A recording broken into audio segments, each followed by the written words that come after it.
Today, we're diving deep into migraine management. You know, it's one of the most common reasons people see a doctor, but navigating the guidelines can be tough. So our goal here is to take those complex guidelines and turn them into practical, real-world strategies using patient stories you can actually remember and use. So why all the focus on migraine? Well, just look at this number, $36 billion. That's the estimated cost of migraine in the US every single year. And honestly, that doesn't even begin to tell the whole story of lost workdays, missed family events, and just the sheer human suffering involved. This isn't just a headache, it's a massive public health issue. Okay, here's how we're going to break it all down. First, we'll nail down the diagnosis. Then we'll talk about matching the right treatment to the right attack. After that, we'll look at prevention, and we're going to do it all by following the journeys of 3 different patients, which I think really helps bring these clinical plans to life. All right, let's jump into part 1, getting the diagnosis right. Because let's face it, if you don't get this step right, nothing else is going to work. This is the foundation for everything. So let's start by meeting our first patient, Alex. Now, to really understand the different paths we can take, we're going to meet 2 people right off the bat. First, there's Alex. He gets migraines every now and then, and he'd call them mild to moderate. But then you have Benita. Her attacks are also episodic, but when they hit, they are severe, completely knocking her out for the day. Right away, you can see their needs are going to be very different. When we listen to Alex's story, it's like he's reading straight from the textbook, the ICHD-3 criteria, to be exact. He's had at least 5 of these attacks. They last most of the day. The pain is on one side, it's throbbing, and it gets way worse if he tries to move around. Plus, he feels nauseous and just wants to lie down in a dark, quiet room. It's a clear-cut case of migraine without aura. But you know, in a busy clinic, you don't always have time to walk through every single one of those criteria.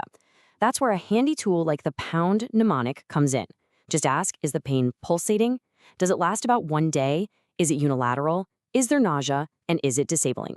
If your patient says yes to 4 or 5 of those, you can be really, really confident it's a migraine. It's a fantastic clinical shortcut. Okay, but before we write that prescription, we have to do our due diligence. We have to make sure we're not missing something more serious. And for that, we use the Snoop mnemonic to screen for red flags. We're looking for things like fever, new neurologic signs, a thunderclap onset that's super abrupt, or a big change in the headache pattern.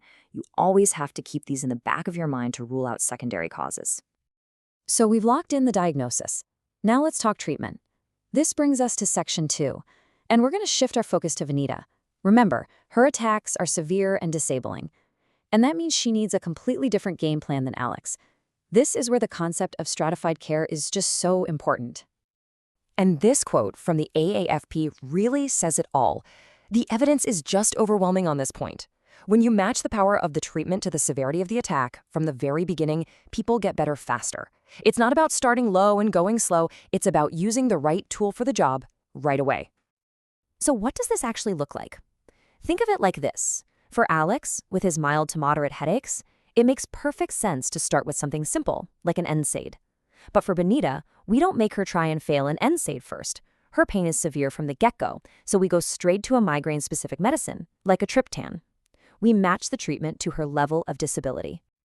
And if you ever need a reminder of why this matters, this chart is it. Look at the number needed to treat, the NNT, to get 1 person completely pain-free in 2 hours. For ibuprofen, you have to treat 7 people. But for rizatriptan, that number drops all the way to 3. I mean, that is a huge difference in how effective these medicines are for severe pain.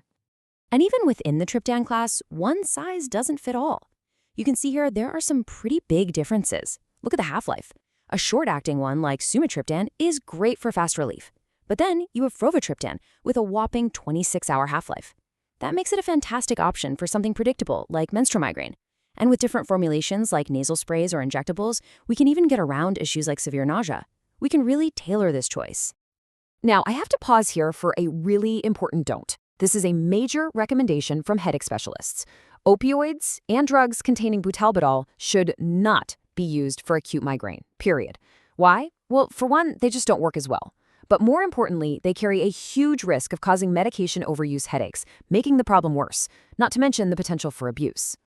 Okay, we've covered how to treat an attack when it hits, but what happens when the attacks just keep coming over and over? This brings us to our third section, the path to prevention. And to explore this, we need to meet our third patient, Carlos. His story is one of progression, where treating individual attacks just isn't cutting it anymore. When we look at Carlos's headache diary, a new picture emerges. He's now having headaches on 15 or more days a month, and this has been going on for a while. On at least 8 of those days, they feel like classic migraines. This isn't just frequent episodic migraine anymore. He now meets the official criteria for chronic migraine, a much more complex and challenging condition. So this leads us to the big question for patients like Carlos. When do we make the switch? When do we stop just playing defense, treating each attack as it comes, and start playing offense by trying to prevent them from happening in the first place? Well, the good news is the guidelines give us some really clear goalposts. We should be offering preventative therapy if someone is having 4 or more migraine days a month or 8 or more total headache days. It's also indicated if their attacks are just too debilitating, if they're overusing acute meds, or, simply if the patient wants to have fewer attacks. Carlos easily ticks several of these boxes.